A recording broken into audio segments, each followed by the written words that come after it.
Nama saya Tirsa Panto dengan NIM 19192010 188 kelas A1 keperawatan semester 7.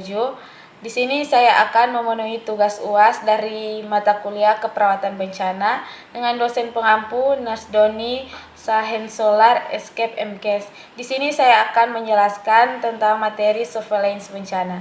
Definisi bencana. Bencana adalah peristiwa atau rangkaian peristiwa yang mengancam dan mengganggu kehidupan dan penghidupan masyarakat yang disebabkan baik oleh faktor alam dan atau faktor non-alam maupun faktor manusia.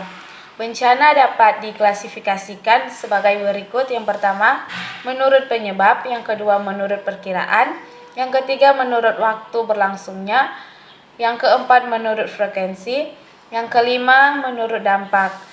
Bencana alam dapat memperbesar risiko penyakit yang dapat dicegah akibat perubahan yang merugikan pada bidang-bidang berikut. Yang pertama, kepadatan penduduk, yang kedua, perpindahan penduduk, yang ketiga, kerusakan dan pencemaran layanan sanitasi dan penyebaran air, yang keempat, terganggunya program kesehatan masyarakat, yang kelima, perubahan ekologi yang mendukung perkembangan vektor, yang keenam, perpindahan hewan peliharaan dan hewan liar, yang ketujuh, persediaan makanan, air, dan penampungan darurat dalam situasi bencana. Kita masuk dalam definisi surveillance. Definisi surveillance menurut WHO adalah kegiatan pemantauan secara cermat dan terus-menerus terhadap berbagai faktor yang menentukan kejadian dan penyebaran penyakit atau gangguan kesehatan, yang meliputi yang pertama yaitu pengumpulan analisis, yang kedua interpretasi, yang ketiga penyebarluasan data sebagai bahan untuk penanggulangan dan pencegahan. Tujuan dari surveillance yang pertama, mengurangi jumlah kesakitan, risiko kecacatan dan kematian saat terjadi bencana.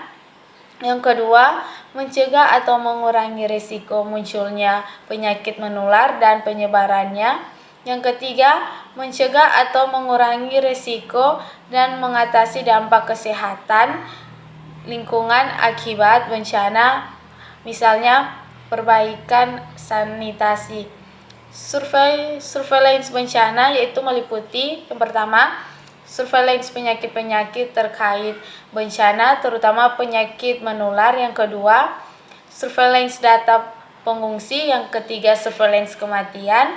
Yang keempat, surveillance rawat jalan. Yang kelima, surveillance air dan sanitasi. Yang keenam, surveillance gizi dan pangan. Yang ketujuh, surveillance epidemiologi pengungsi. Itulah penjelasan dari surveillance bencana. Terima kasih.